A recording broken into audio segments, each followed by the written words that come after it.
By the year 192 AD, Rome was being ruled by a man who genuinely believed he was Hercules reborn. I am the son of Hercules! Emperor Commodus, the son of Marcus Aurelius, one of the wisest rulers in Roman history, had completely abandoned the empire. He didn't attend Senate meetings. He didn't manage the provinces. He didn't care about the legions holding the borders together. He'd handed all of it off to a revolving door of corrupt officials, while he focused on the only thing that mattered to him, performing in the arena. He fought as a gladiator, not in private, in public. The Emperor of Rome, stripped down, fighting wild animals and wounded men in front of thousands. He'd parade through the palace draped in lion skins, carrying a massive club, demanding that the Senate officially declare him a living god.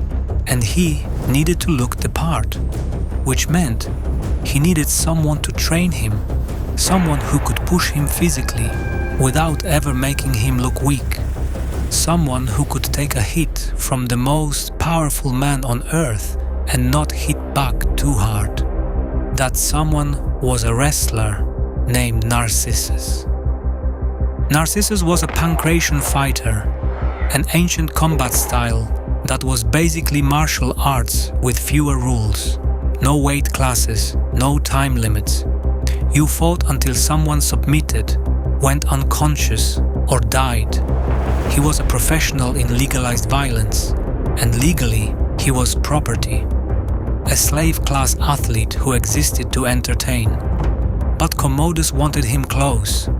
Daily sparring sessions, private training in the imperial quarters, and through those sessions, sweating, grappling, locked in combat with the emperor every single day, Narcissus became one of the very few people who had unrestricted physical access to the most guarded man alive. Nobody thought twice about it. He was just the emperor's training partner, a body, a tool. That was a mistake. By late December 192, Commodus crossed the last line.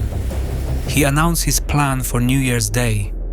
He would march out of the gladiator barracks completely naked, armed as a secutor, and take office as consul of Rome, dressed as a fighter. Not a statesman, not an emperor, a gladiator.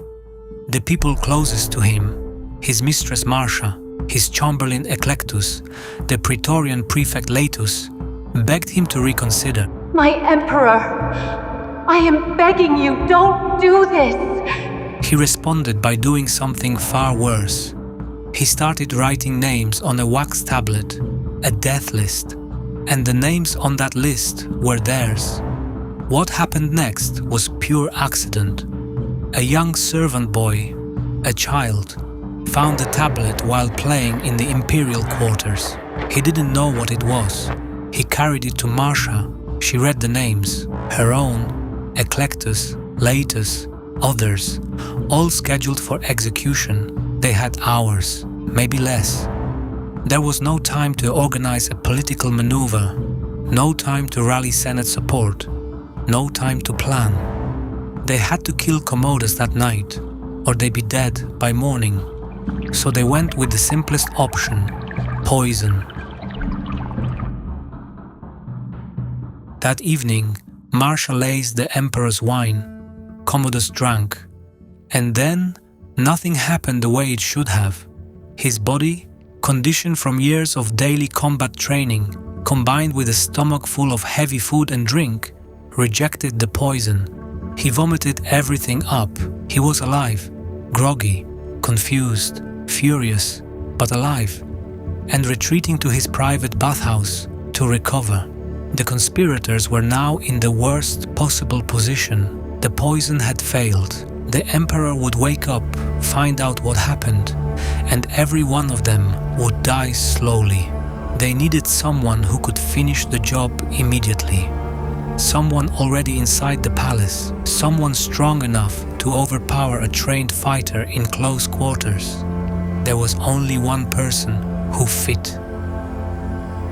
Narcissus was brought before the conspirators. We don't know exactly what was said in that room, but we know the choice he was given. Kill the Commodus tonight, or die alongside everyone else. Think about what that means. A slave-class athlete, legal property, being asked to strangle the man who called himself a living god. If he succeeds, he's a murderer of the emperor. If he refuses, he's dead by dawn. There was no version of this where Narcissus walked away free. He accepted. Commodus was in the caldarium, the hottest room in the imperial bathhouse, steam thick enough to blur the edge of the room. The emperor was half-conscious, weakened by the failed poisoning, probably assuming the worst was over. Narcissus entered, and what happened next was not a fight. It was an execution carried out with the precision of a man who had trained his entire life for exactly this kind of a physical control. No weapons, no alarms, no shouts for the guard. Narcissus clamped his hands around the emperor's throat and squeezed. The same hands that had sparred with Commodus every day for months. The same grip the emperor had trusted against his own body now crushed his windpipe. Commodus, the self-proclaimed Hercules, the god emperor of Rome, died naked in a bathtub with his own trainer's hands around his neck. The most powerful man on earth was killed in total silence. By dawn on January 1st, 193 AD, the body of the emperor had been wrapped in cheap linen and smuggled out of the palace like a piece of discarded furniture. The conspirators worked fast.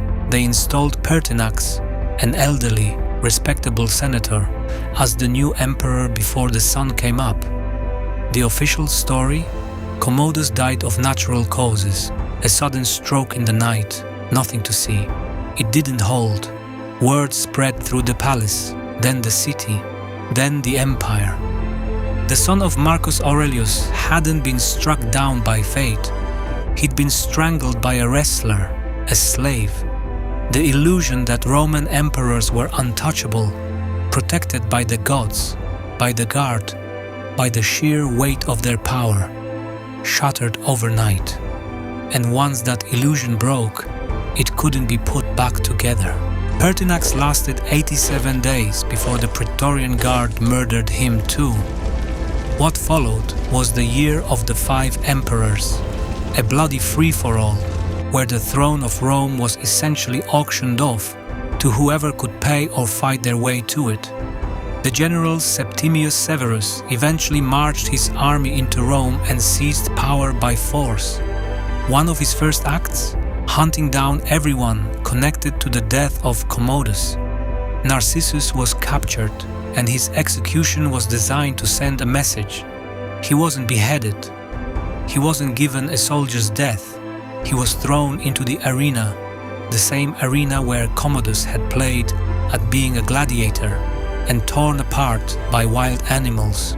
The man who killed an emperor in silence died screaming in front of a crowd. A slave, a wrestler, a man history barely remembers. And yet, when the Senate couldn't act, when the military wouldn't move, when poison failed, he was the one who changed the course of an empire.